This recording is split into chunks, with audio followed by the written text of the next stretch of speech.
Welcome to Café of Delights, conversations that enlighten and inspire with me, your host, Gale West. We are at the precipice of one of the most exciting evolutions in human history, from science to spirituality, culture, arts, cutting-edge psychotherapies, new economies, and more. We will explore how to create a world where all can thrive. In a series of riveting interviews, you'll have the opportunity to hear from those that are actively working at the edges of local, regional, and global transformation. Join me, your host and author of the book Money Come Dance With Me, Gale West, to be inspired, delighted, and filled with hope for a new reality. Café of Delights starts now.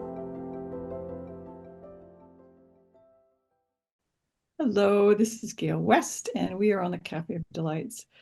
I'm so excited to be here today with my husband, Mark Hurwich. Hello, Mark. Want to say hi? Hey, Gale. And we're going to kind of riff off of the idea of what is actually wealth. So a lot of us think that it's confined to the top 1%, and us little peons who are the rest of the 99% don't have access to wealth. But I'm going to really have you rethink this, that everyone, unless you're really in abject poverty, can feel a sense of wealth. So as always, I start my show with really talking about what brings us, me and Mark. I'm going to ask you, what brings you hope at this time and what delights your soul? And then we'll kind of get into the show.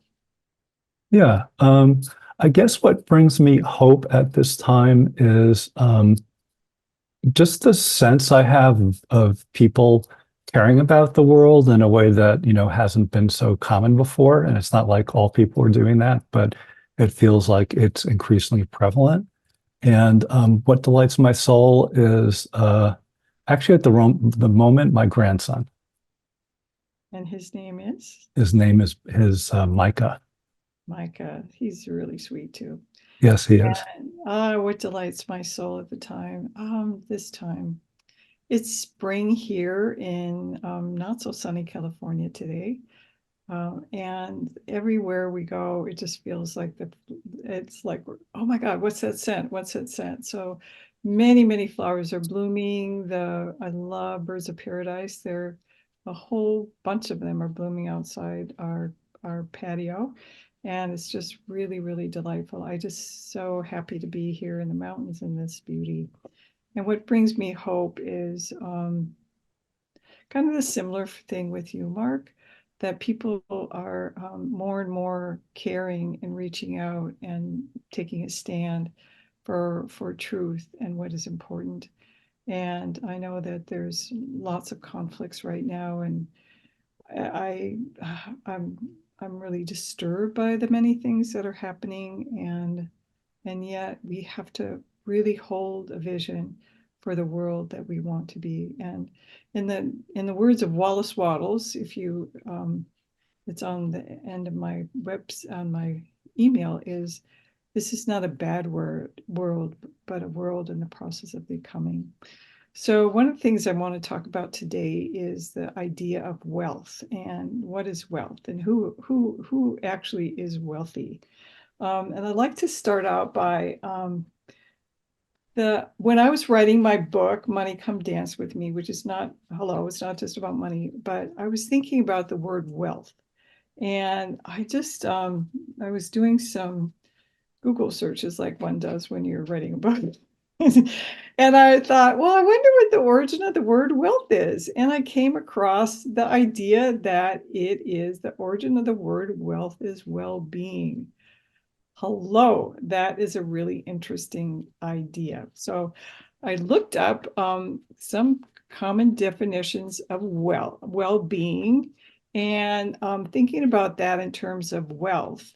How can we honestly feel a sense of wealth? And I like it to not be wealth itself, but wealthy well-being. And I like to say joyous, wealthy well-being, because when you feel a sense of well-being, you feel really joyful and you are wealthy. Okay, this is according to the World Health Organization. Well-being is a positive state experienced by individuals and societies. Similar to health, It is a resource for daily life, and it is determined by social, economic, and environmental conditions. Well-being encompasses quality of life and the ability of people and societies to contribute to the world with a sense of meaning and purpose. Now, that is key because we're going to talk about the dimensions of wealth, which I have in my book. There's 8 of them, and we're going to talk about that with Mark. And focusing on well-being supports the tracking of equitable distribution of resources, overall thriving, and sustainability. And one of the things that I'm really, really passionate about in my work and in many, many things that I do is being an agent for creating a world where all can thrive. You, me, and everyone have the opportunity to thrive. And a society's well-being can be determined by the extent to which it is resilient, builds capacity for action, and is prepared to transcend challenges. And that's so we live in a society. We're not divested from society. So understanding that when the focus is on well-being, both individually and collectively, it creates a sense of course, there's going to be equitable distribution of resources, overall thriving and sustainability.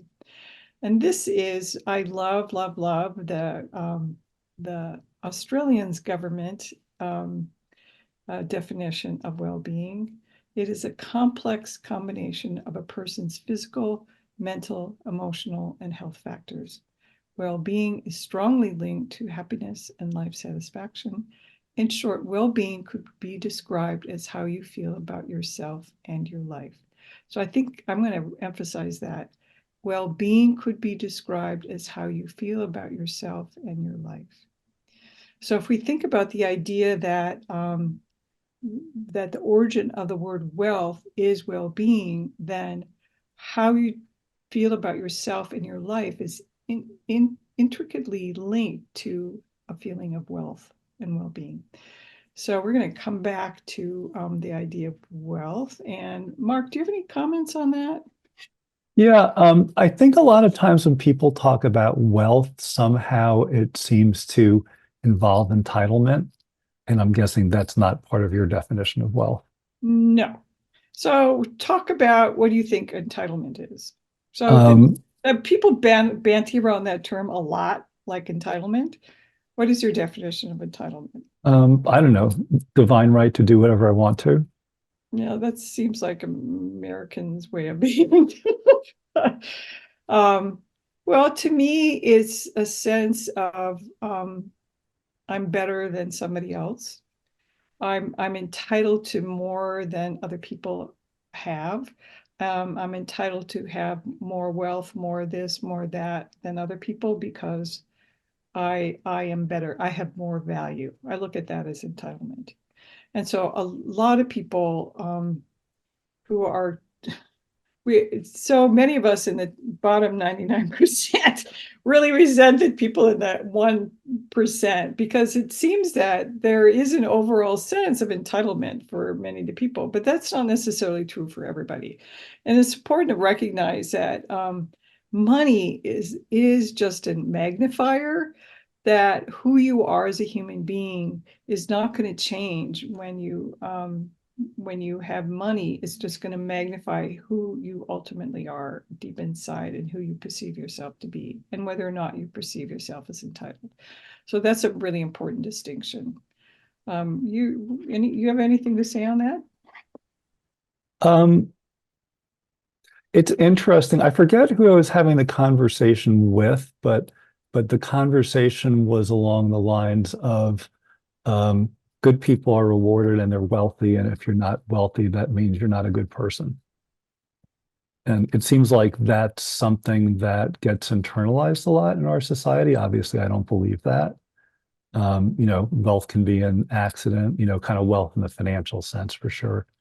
Um, but it seems like somehow wealth, rather than being an agent of well-being, in some ways becomes an agent of division and polarization and all those kinds of things. Yeah, and people, a lot of people who really resent people that have money because they feel like, and some of it has to do with The more unequitable society is, the more you feel like you don't have value unless you are in that top 1%. And the Mhm. idea of, so that's, I think, one of the reasons why people are so, I say don't like or hate. Some, I know that just that sense of, well, they're there and they think that they're better than us. And that, I think, is that what permeates and creates a situation of that you're talking about is division, right? Mhm. Yeah. So I'm going to kind of move into talking about the dimensions of wealth. So as I said before, I have 8 of them. And I'm going to kind of go in through and looking at my book. Of course, money can dance with me. And so the first one of them is, yes, Mark, what you think it is? Health. I should know. I've read the book a zillion times, but I don't remember. It's spiritual wealth. Spiritual wealth. Oh, yeah. Yeah. So I'd love to read this quote by Viktor Frankl. Life is not primarily a quest for pleasure, as Freud believed it, or a quest for power, as Alfred Adler taught it, but a quest for meaning. The greatest task for any person is to find meaning in his or her own life. And I talk about spiritual wealth as our connection to passion, purpose, and meaning. And in a sense, it aligns our soul's intentions to be in a human form with his expression in the world. And it connects our gifts to the marketplace. It guides our decisions as to be good stewards of the planet and money of all creation. And I'm just quoting from my book. And it brings a greater sense of mission and becomes the GPS of our lives. Strong spiritual wealth, the result is clarity, confidence, and the ability to navigate the waters of life, no matter how rough they may be. So, without a clear sense of purpose, and that's some of what happens for a lot of people that are in that 1%, is that they spend a lot of time working and creating money. And then at the end, they go, oh, something's missing. There's something missing in my life. And that missing can be a real ache in the heart, because honestly, the heart is our guidepost. The heart is what guides us to um, honor ourself and honor our passion and honor our purpose. But without a good guidepost, without a kind of a true north, you don't, your bigger why is not just about making money, because as human beings, we can't take our money with us. And it's a connection to a greater purpose than who we are. And as you know, I kind of walk a pretty spiritual path, and I really truly believe that all of us are divine beings having a human experience. And if you're not connected to your divinity, it just, the human experience can be pretty tough, and it can be really challenging. Life is not easy. It's not, if you're having a really easy life, you're not risking and um, you're not really feeling aligned with who you are. I saw you were writing something down. What were you writing down? I was just making some notes to myself about Dan Pink's book Drive, which may or may not be relevant at the moment. So we'll get to it later if it is. What were we talking about in terms of that? Well, so Dan Pink is so he's an amazing author, and like Malcolm Gladwell, he periodically changes subjects that he wants to learn about. And one of the things that he wrote a book on was what actually motivates people. And it turns out that all that theory that people use to devise incentive systems is actually not motivational. It causes people to seek money, but it actually doesn't motivate them as much as giving them autonomy, building mastery and purpose. So when you were talking earlier, that kind of reminded me of some of Dan Pink's stuff. That we're creatures of purpose and meaning, and when we are in environments where that's really nurtured, we flourish. And when we're not in environments like that, we kind of starve in some ways. I think especially spiritually. Well, plus, people that have a sense of meaning have more resilience. Hmm. So when those dips in life happen, and you can't, honestly, you can't have a life without having a few dips.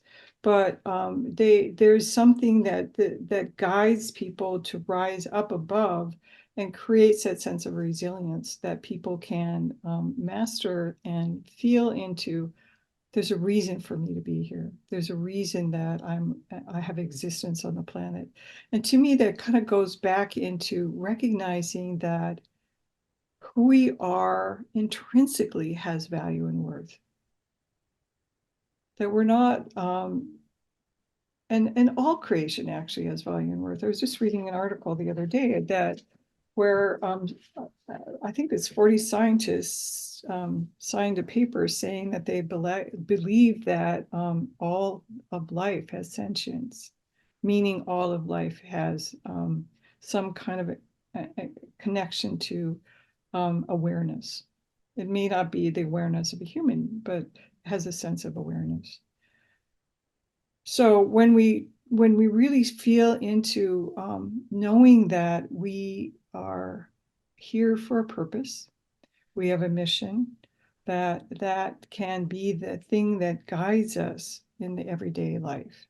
So what I questions that I want people to consider that we have to recognize that when we understand spiritual wealth, money then becomes an agent for good.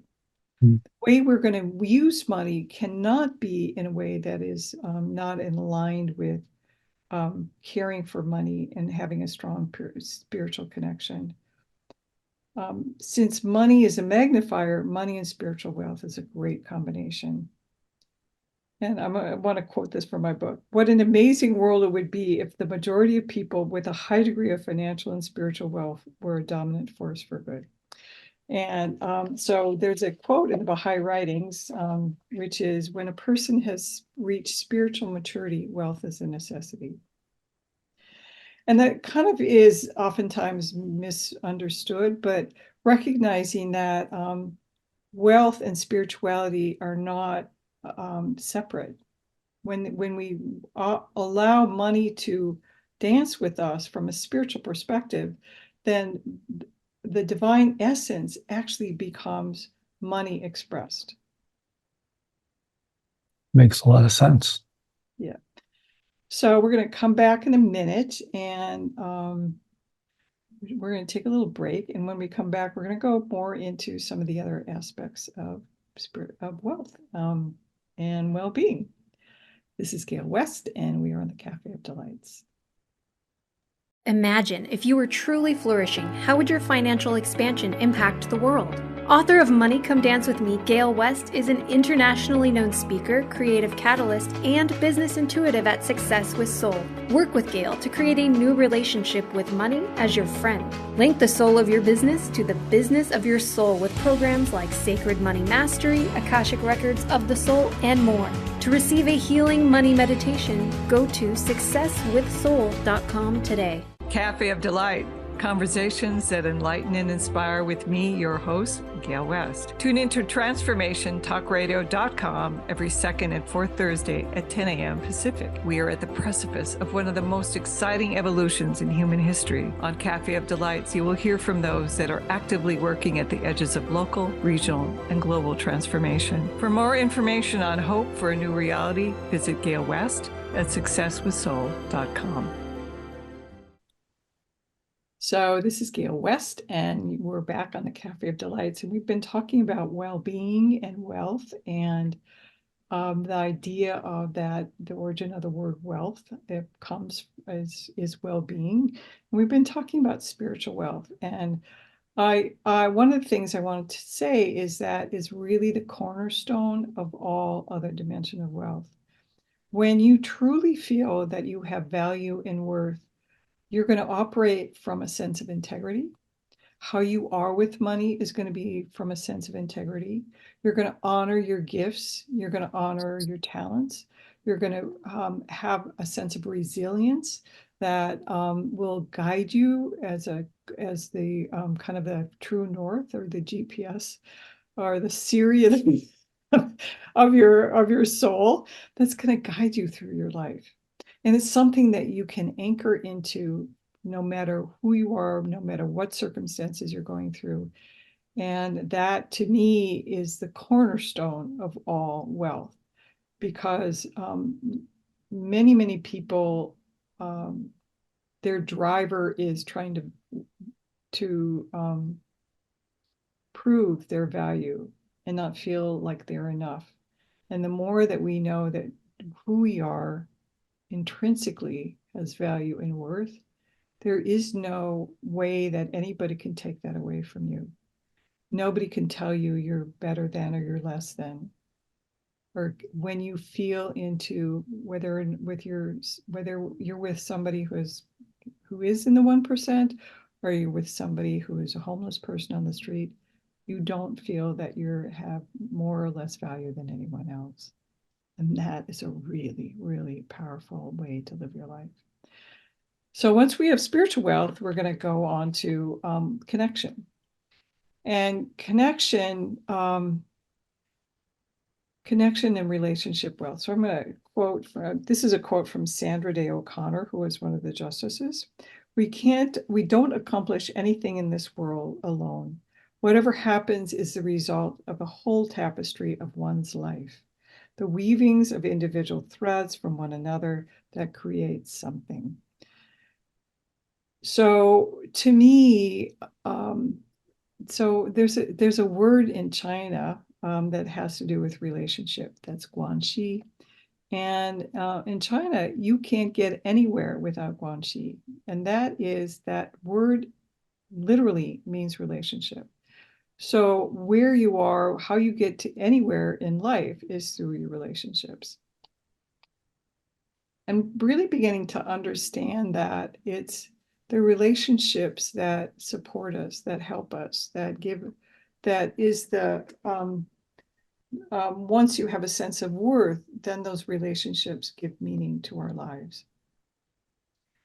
And that's one of the reasons.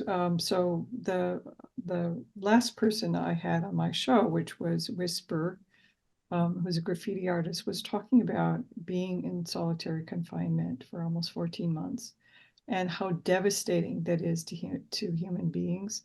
So that when they put someone in solitary confinement, they put a little pink slip on their cell door for 2 weeks, because people tend to commit suicide. That's how terrible it is to not have that connection. So relationship and connection wealth is one of the greatest sources of wealth past spiritual wealth. Do you have a comment on that, Mark? Um, well, I'm a feeler on Myers-Briggs, so I'm all about connection. So that makes a lot of sense to me. And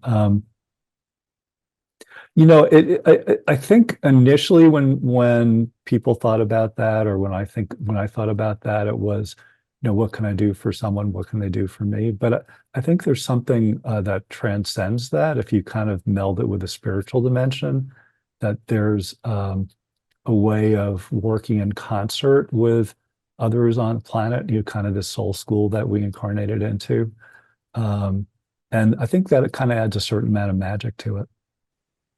Well, according to Maslow, who created this whole hierarchy of needs, that once the basic needs are met of food and shelter, belonging is essential.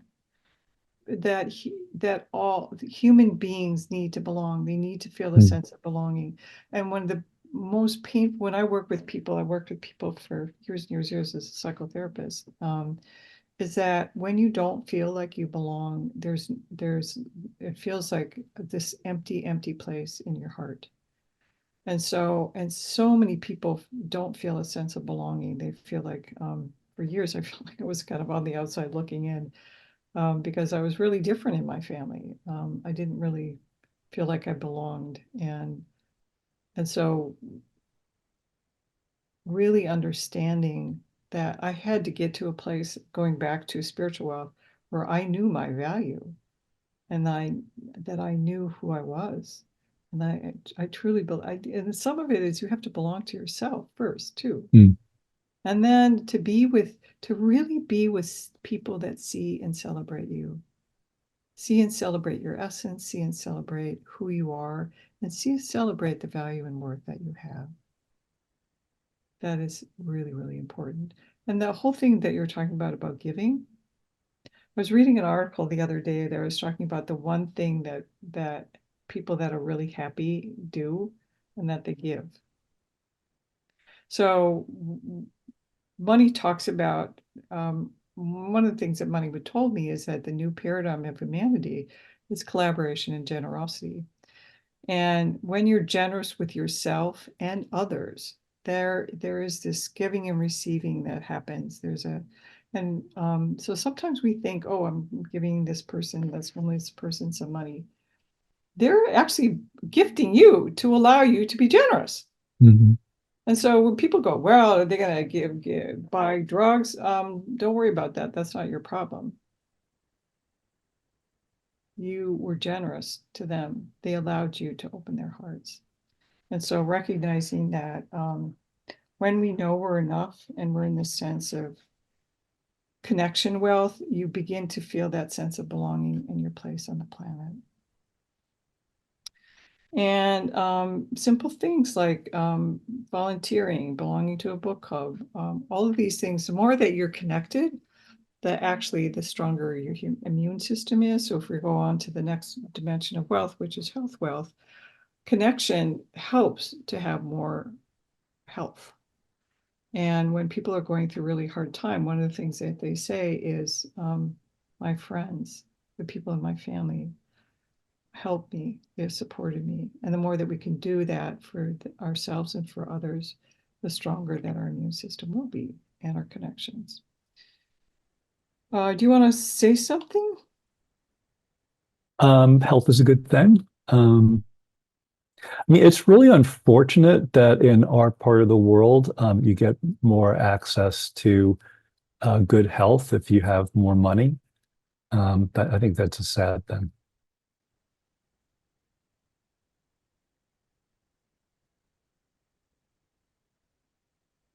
Well, you're right. But interestingly enough, people in Cuba tend to be really healthy. Part Yeah. of it is because they have they didn't have a whole lot of drugs, they didn't have a whole lot of stuff, but they used what they had, and they Hmm. used really natural resources. So and there are many countries where people are really, really healthy because they have connection, they have food and water that is really filled with nutrients and not filled with chemicals. And so there's a lot of things that go into being healthy. But you're right, being able having access to healthcare should Hmm. be something that, so understanding that when we truly know that we belong to this incredible family, this human family, and this family of creation, then we cannot not make sure that people have enough food, that they have enough shelter, and that they have health and healthcare. Because when we recognize that, and this kind of goes back to spiritual wealth, when we recognize that when one person is harmed, it harms all of us. And then then again, coming back to money, then money can, of course, be an agent for good. So all these kind of come back to what allows money to more be an agent for good. So I'm going to move on to emotional wealth. And so this is a quote from Rollo May: joy rather than happiness is the goal of life. Remember, I said I'm all about joy. For joy is the emotion that accompanies our fulfilling our natures as human beings. It is based on the experience of one's identity as being worth and being of worth and dignity. And so this goes back to, so all of these things kind of meld into each other. So when you have true spiritual wealth, you know that you have worth and dignity. And then from there, you know that you belong and your connections are deep and sustaining. And that also creates a real sense of emotional health and well-being. And so many of us ache to be seen just for who we are, because many of us didn't have that. So understanding our intrinsic value as human beings is something that is really, really essential to wealth. So coming back to this idea, can you feel wealthy? Whether you're in the top 1% or not. What do you think, Mark? Oh, definitely. So we talked about spiritual wealth. We talked about connection wealth. We talked about emotional wealth. All of these things are key to wealth. And whether you have a lot of money, and many of the people that have a lot of money don't have these things. So I look at that as poverty of spirit. They don't have true wealth. Yeah. Well, it's interesting that I think pretty much all the shamans that we've met and worked with don't have a lot of money, but they do have a lot of wealth. Yeah, and they feel wealthy. Hmm. So I want to talk about health wealth. And this is something that is really, really important. So I'm going to quote Golda Poretsky: do something every day that is loving towards your body. And this is something that for me, I got really, really clear on after my stroke. I really sensed into the fact that my body was a separate being than me. It had a separate intelligence. And that allowing ourselves to enjoy all the good that life has to offer is really, really important. And so I was kissing my arms and I was kissing my legs and saying, "Oh, body, I love you so much." And I could really feel in the loving my body that it loved me back. And Yeah. this sense of love that was radiating from both of us was just incredible. And so health wealth requires you to really care for your body, really nourishing food, loving attention, allowing yourself to hear this sound of children laughing, and attend to the things of the sensuality of the body. You're going to say something? I just remember the time that happened. It wasn't too long after your stroke, and it was kind of an epiphany for you. And you would talk about it at, the drop of a hat because it was so big. And I mean, saying, loving your body, those are words, but I think that you were in a place that really transcended that. I mean, you actually had an emotionally rich relationship with your body and a spiritual relationship with your body. And, so you were aware of, being in a body, for quite a long period of time in ways that most of us aren't. It was a real gift. Well, if we think of being in human form is a gift.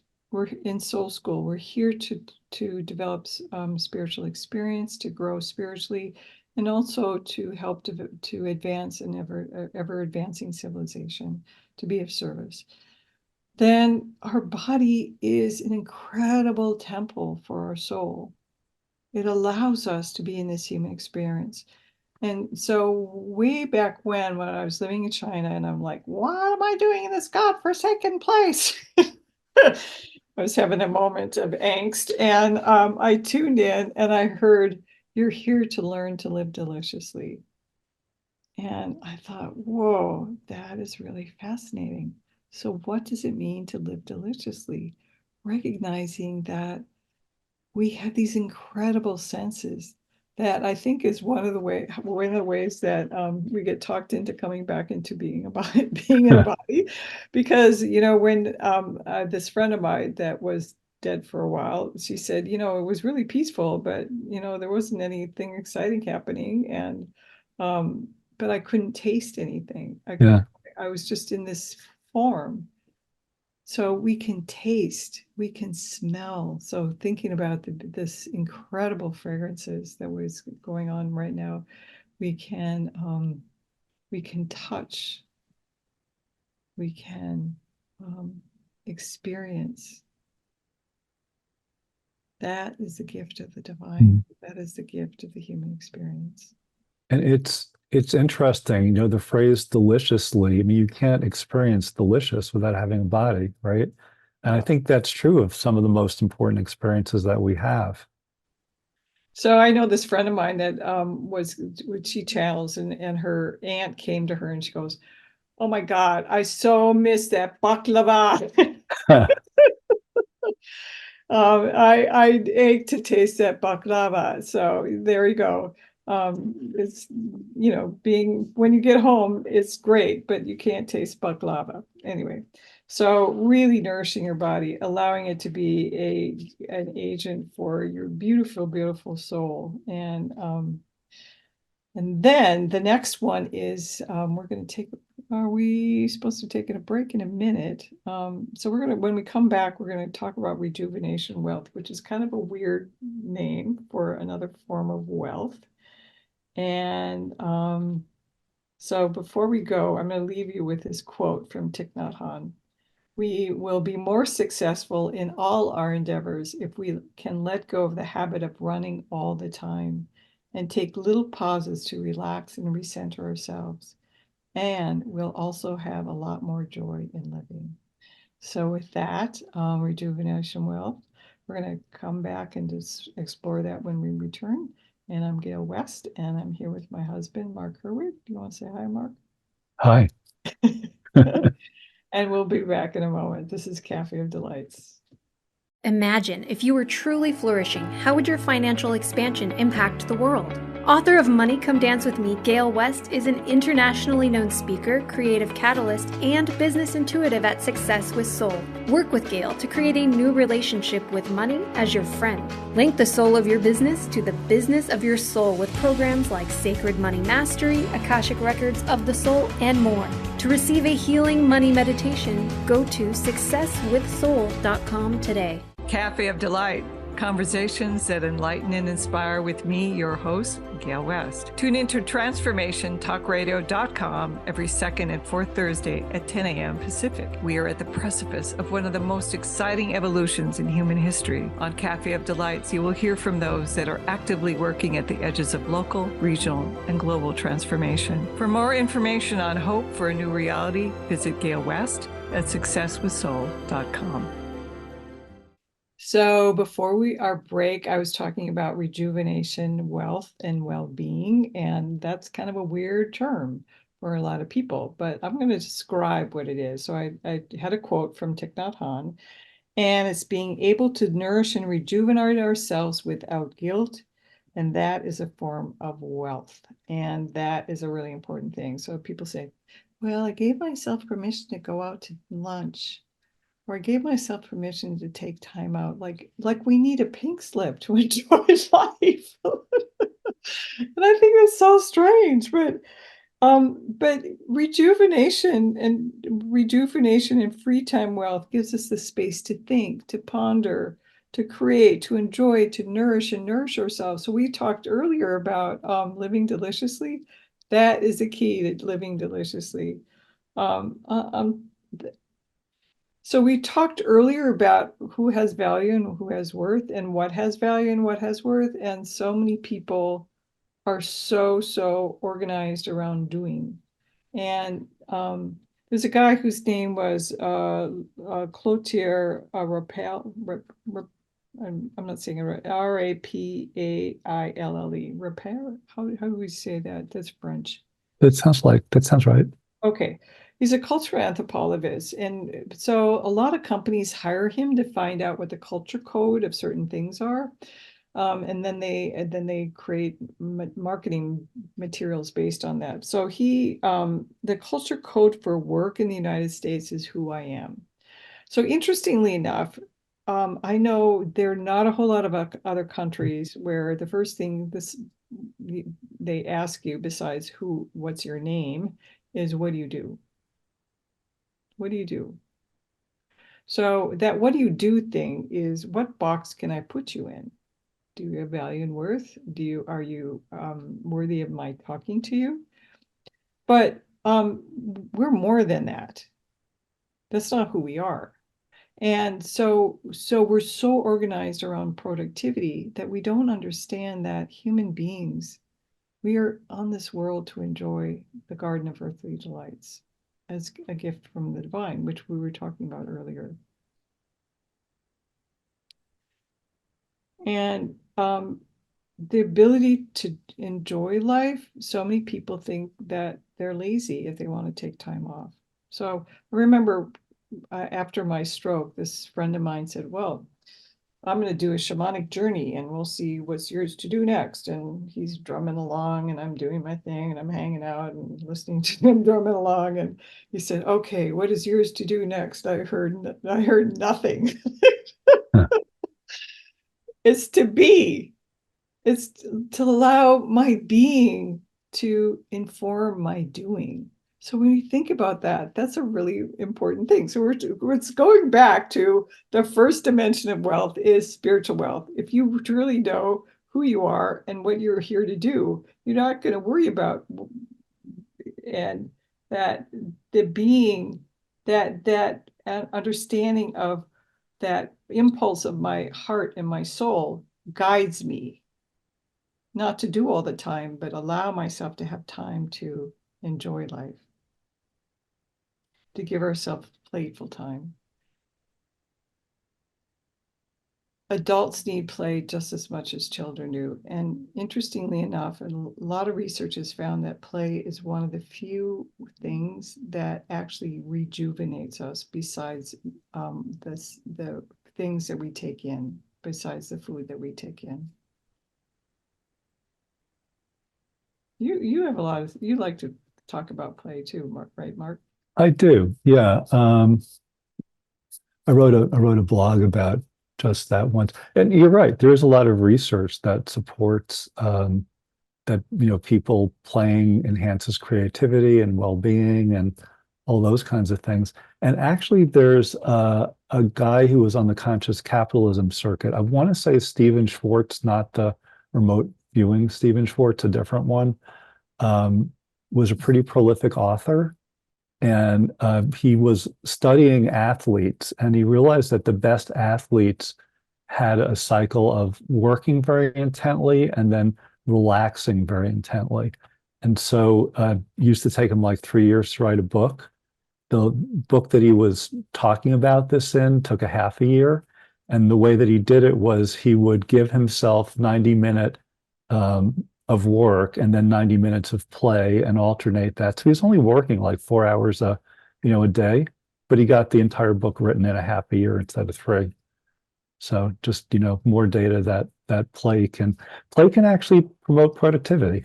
That's not why you should do it, but it can. Well, there's a time that I was really kind of thinking about that, and I just went and spent time watching children play. It's an amazing thing. So I highly recommend just go and watch children and watch how they play and watch their curiosity, because it's not about being childish. That sense of childlike wonder, it's Hmm. going to feed you through for your whole rest of your being, and Hmm.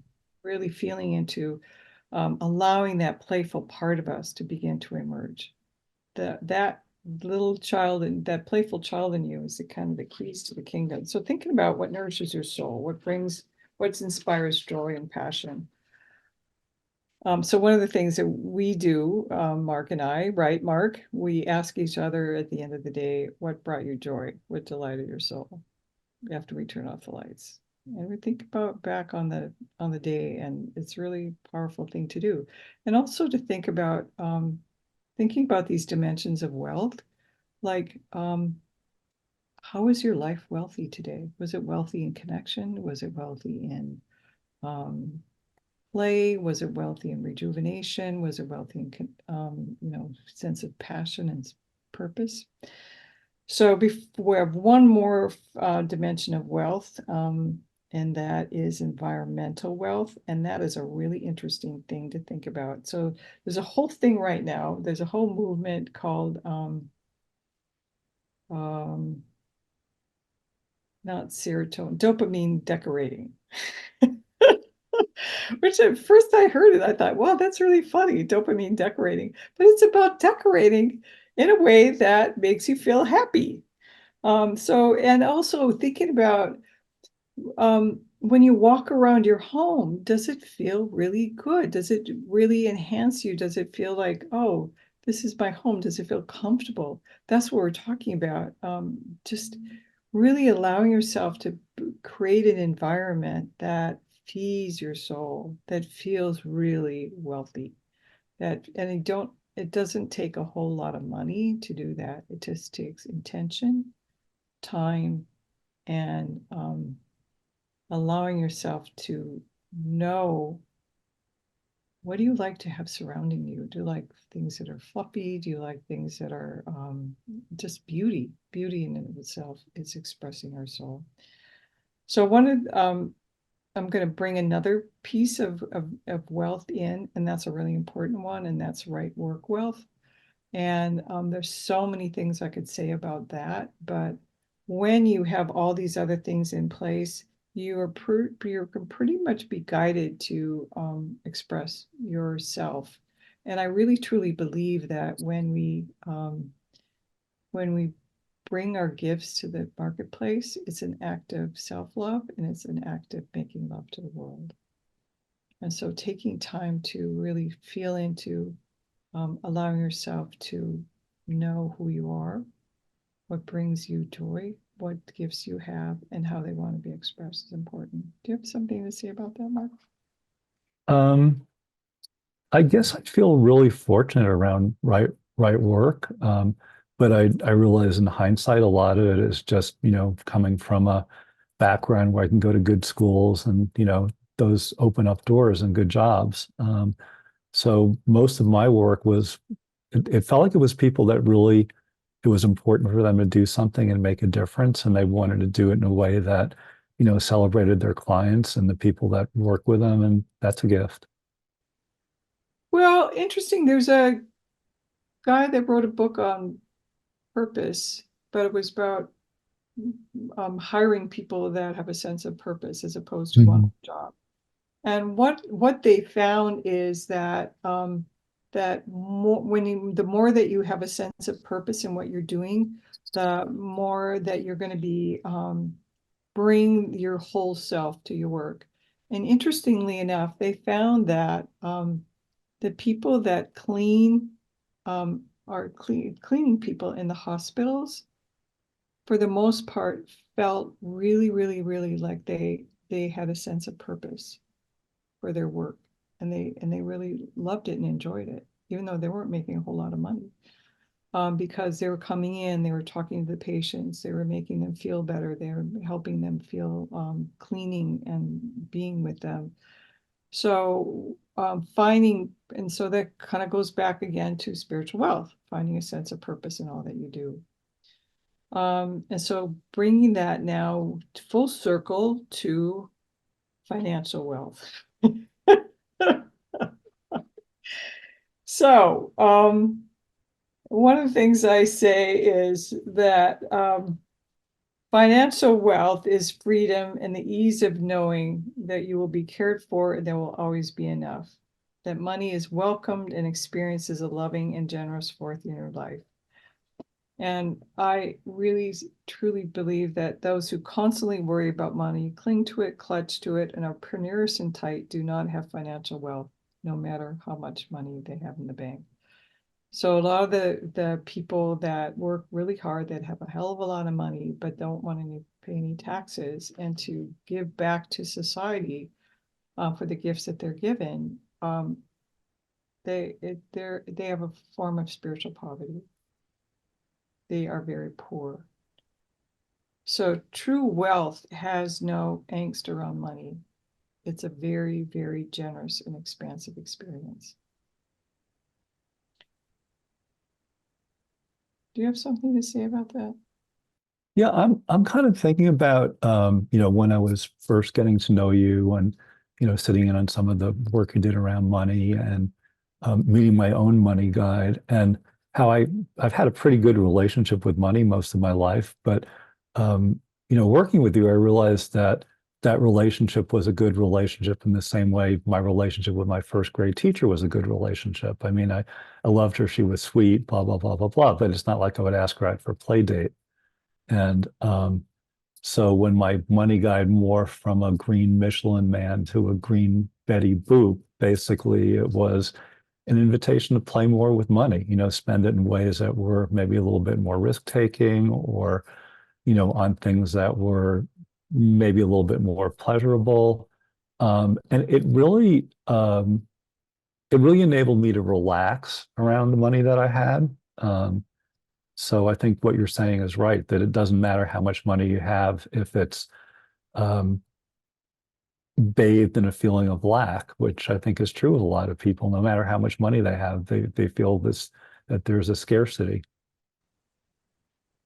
So I'm going to come back to the idea that you can be truly wealthy no matter how much money is in the bank.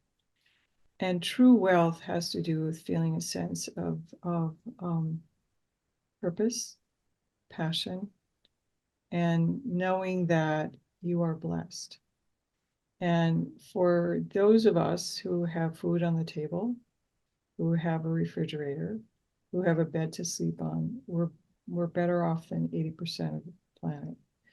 And so kind of being with that. And I know that there are people that are really in that place where they're still struggling financially. And they kind of have a hard time putting food on the table. So they're in a different place. And for those of us who have more, we have to give more. We have to be more generous, and we have to support those people who need support.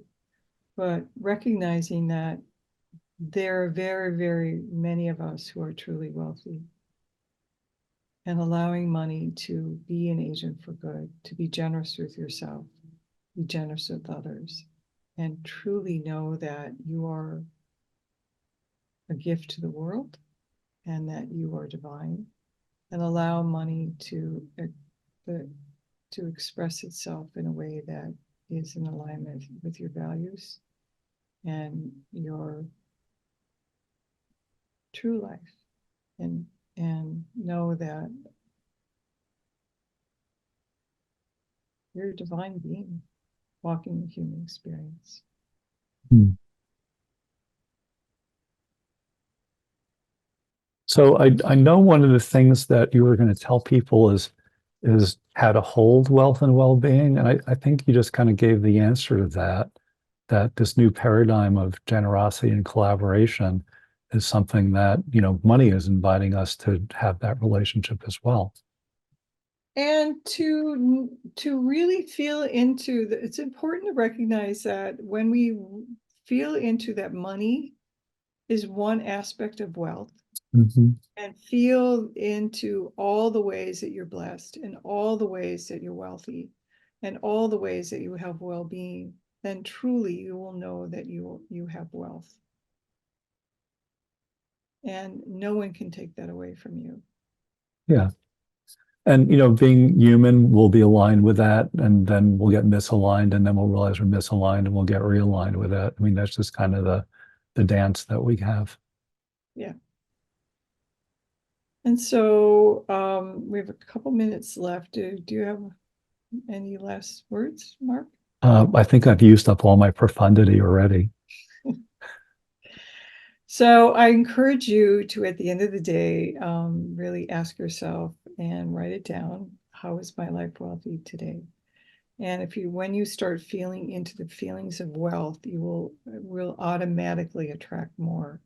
When you feel that you have more than enough, you will automatically attract more, because our thoughts are really, really powerful. And to know that each and every one of you is wealthy in the eyes of God, and make yourself wealthy in your own eyes, because you are divine. And so this is a Café of Delights, and we go live every second and fourth Thursday of the month. And it's been such a pleasure to be with you. I'm Gale West, and you can reach me at successwithsoul.com, or Gale, Gale, at successwithsoul.com. And Mark, how about you? concentratedcoaching.net.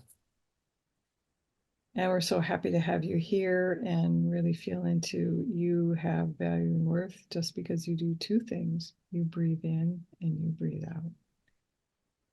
Enjoy your day. And this is Gale West, and this is the Café of Delights. Thank you for tuning in to Café of Delights, conversations that enlighten and inspire with me, your host, Gale West. Listen or watch live every second and fourth Thursday at 10 a.m. Pacific on transformationtalkradio.com for a series of riveting interviews from those who are actively working at the edges of local, regional, and global transformation. From science to spirituality, culture, arts, and new economies, and more, we will explore how to create a world where all can thrive. For more information on hope for a new reality, visit me, Gale West, at successwithsoul.com.